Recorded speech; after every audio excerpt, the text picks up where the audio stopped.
Okay 20-25 हजारको price सेगमेन्टमा हेर्ने हो भने अहिले एकदम प्रतिस्पर्धा छ। विशेष गरी सामसुङ र साउमीको चाहिँ दबदबा छ यो प्राइस सेगमेन्टमा।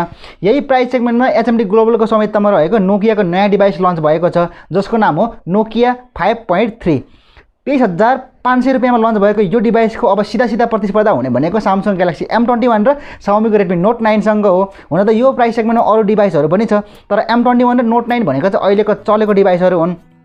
नोकिया 5.3 मा तपाईले स्न्यापड्रागन 665 भन्ने प्रोसेसर पाउन सक्नुहुन्छ, जुन प्रोसेसर भनेको राम्रै प्रोसेसर हो। यो भन्दा अगाडि हामीले अन्डर 20K पनि देखेका प्रोसेसर हो। तर अहिले चाइनिज डिभाइसहरूले हेर्ने हो भने चाहिँ 35-36 हजारको डिभाइसहरूमा पनि यो प्रोसेसर प्रयोग भइरहेको छ। यो डिभाइसमा 4GB को र्याम पाउन सक्नुहुन्छ भने 64GB को स्टोरेज पाउन सक्नुहुन्छ। स्टोरेज एक्सपान्ड पनि गर्न मिल्छ। जोस यो डिभाइसको पर्फर्मेन्स भनेको यो प्राइस सेगमेन्टमा राम्रै गर्छ। त्यस्तो धेरै दमदार त नभनौँ, तर जोस यतिको प्राइस सेगमेन्टमा भनेको चाहिँ एकदम राम्रो नै भन्नुपर्छ यो प्रोसेसरलाई। तपाईले मल्टिटास्किङ र गेमिङ मजाले नै गर्न सक्नुहुन्छ। हुन त त्यस्तो एकदमै धमाकेदार गेमिङ त गर्न मिल्दैन। जोस यो प्राइस सेगमेन्टमा तपाईले ठिकठाक गेमिङ पनि गर्न सक्नुहुन्छ। यो डिभाइसको डिजाइन र लुक्स राम्रो नै छ, तर त्यस्तो धेरै प्रिमियमनेसको फिल चाहिँ गराउँदैन हातमा लिँदाखेरि, किनभने यो डिभाइस बनेको भनेको प्लास्टिकले हो। यसको ब्याक प्यानल पनि प्लास्टिकको छ र फ्रेम पनि प्लास्टिकै छ, त्यसकारण त्यस्तो धेरै प्रिमियमनेसको फिल चाहिँ हुँदैन र अलिकति अब ड्युरेबल पनि हुँदैन। तर जोस झट्ट हेर्दाखेरि डिभाइस चाहिँ राम्रै देखिन्छ, त्यस्तो धेरै चिप फिल गराउने खालको चाहिँ छैन। डिस्प्लेको कुरा गर्दाखेरि 6.55 इन्चको IPS डिस्प्ले प्रयोग गरिएको छ। रिजोल्युसन भनेको चाहिँ 720p मात्रै हो। त्यसकारण यो प्राइस सेगमेन्टमा चाहिँ अलिकति चित्त बुझ्दैन यो कुरा भनेको, किनभने 20,000 रुपियाँ भन्दा माथि हुने बित्तिकै कुनै पनि डिभाइसको डिस्प्ले भनेको चाहिँ फुल HD हुनुपर्ने हो कि। प्रतिस्पर्धाले हेर्ने हो भने IPS पनि डिस्प्ले भए पनि फुल HD प्लस डिस्प्ले सबैले दिन्छ। सामसुङले हेर्ने हो भने त M28 मा 23,000 मा तपाईले सुपर AMOLED डिस्प्ले पाउन सक्नुहुन्छ फुल HD प्लस रिजोल्युसन साथमा हैन। यस्तो अवस्थामा चाहिँ प्रतिस्पर्धाले हेर्ने हो भने चाहिँ यो भनेको धेरै नै पछि भयो नोकिया 5.3।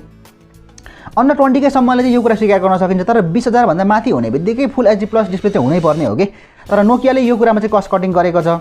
ब्याट्री ठिकै हो, 4000 mAh को ब्याट्री प्रयोग गरेको छ। तपाईले जोस पुरा दिनको इन्टरनेट पाउन सक्नुहुन्छ, तर चार्जिङ टेक्नोलोजी चाहिँ मजा आएन कि, किनभने यसमा 10 वाटको चार्जिङ टेक्नोलोजी मात्रै प्रयोग गरेको छ, जबकि चार्जिङको लागि टाइप सी पोर्ट प्रयोग गरेको छ।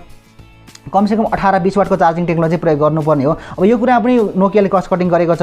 जोस यो डिभाइसको गजबको फिचर भनेको चाहिँ यसको सफ्टवेयर हो, किनभने यो डिभाइस गुगलको एन्ड्रोइड 1 प्रोग्राम अन्तर्गत आउँदछ, जसकारण तपाईले यसमा एकदमै क्लिन स्मुथ एक्सपिरियन्स गर्न सक्नुहुन्छ UI को। तपाईले यहाँ कुनै अनावश्यक ब्लोटरी देख्न सक्नुहुन्न, जसकारण सफ्टवेयरको हिसाबमा चाहिँ यो डिभाइस एकदम राम्रो छ, पर्फेक्ट छ। क्यामेरा सेगमेन्टले हेर्ने हो भने क्यामेरा सेगमेन्ट ठिकै मात्र छ। भन्नको लागि त 4वटा क्यामेरा दिएको छ पछाडि, 13 मेगापिक्सलको चाहिँ मुख्य सेन्सर आउँछ अपर्चर f1.8 को साथमा। यो कुरा चाहिँ ठिकै हो, तर बाँकी अरू सेन्सरले हेर्ने हो भने चाहिँ नाम मात्रैको सेन्सर छ। विशेष गरी म्याक्रो सेन्सर र डेप्थ सेन्सर भनेको चाहिँ 2-2 मेगापिक्सलको सेन्सर प्रयोग गरेको छ, जुन भनेको चाहिँ अलमोस्ट युजलेस सेन्सर हो।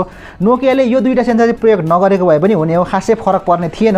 अनि अर्को बिचमा आउने तेस्रो सेन्सर अथवा दोस्रो सेन्सर भनौँ, त्यो भनेको चाहिँ अल्ट्रावाइड सेन्सर हो, जुन चाहिँ 5 मेगापिक्सलको रहेको छ। सामान्यतया 8 मेगापिक्सलको अल्ट्रावाइड सेन्सरले पनि त्यस्तो धेरै राम्रो आउटपुट नदिइरहने अवस्थामा चाहिँ 5 मेगापिक्सलको सेन्सरको त झन् कामै छैन भन्दा पनि हुन्छ।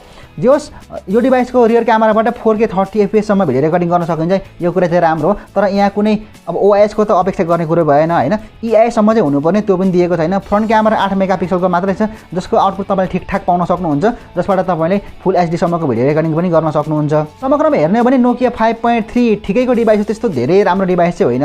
अन्डर 20K आएको भए चाहिँ गजब हुने हो। जोस 20,000 भन्दा माथि चाहिँ यो डिभाइस भनेको ओभर प्राइस नै हो, किनभने प्रतिस्पर्धा एकदम तगडा छ। यो डिभाइस लिनुको एउटै मात्र कारण हुन सक्छ यसको सफ्टवेयर बाइक अरूले हेर्ने भने चाहिँ प्रतिस्पर्धामा हेर्ने भने चाहिँ M21 र रेडमी नोट 9 धेरै राम्रो डिभाइस हो। बाइक कुरा तपाईलाई के लाग्छ मलाई तलको कमेन्ट सेक्सनमा अवश्य पनि उल्लेख गर्न नभुल्नु होला। यदि यो भिडियोसँग एन्जोय गर्नुभएको छ भने यो भिडियो लाइक शेयर गर्न पनि नभुल्नु होला। यहाँहरुको मनमा कुनै पनि जिज्ञासा सल्लाह सुझाव भए त्यो पनि अवश्य लेख्नु होला। आगामी भिडियोले मिस गर्न चाहनुहुन्न भने ग्याजेट संसार युट्युब च्यानललाई सब्स्क्राइब गर्नुहोस् र सँगै आउने घण्टीमा पनि दबाउन नबिर्सिनु होला। प्रदीप जागरण फेसबुक पेजलाई लाइक पनि गर्न नभुल्नु होला। हस् त अहिले यस भिडियोमा यति नै। मेरो नाम प्रदीप, हामी मिल्नेछौँ अर्को नयाँ एक्साइटिङ भिडियोमा।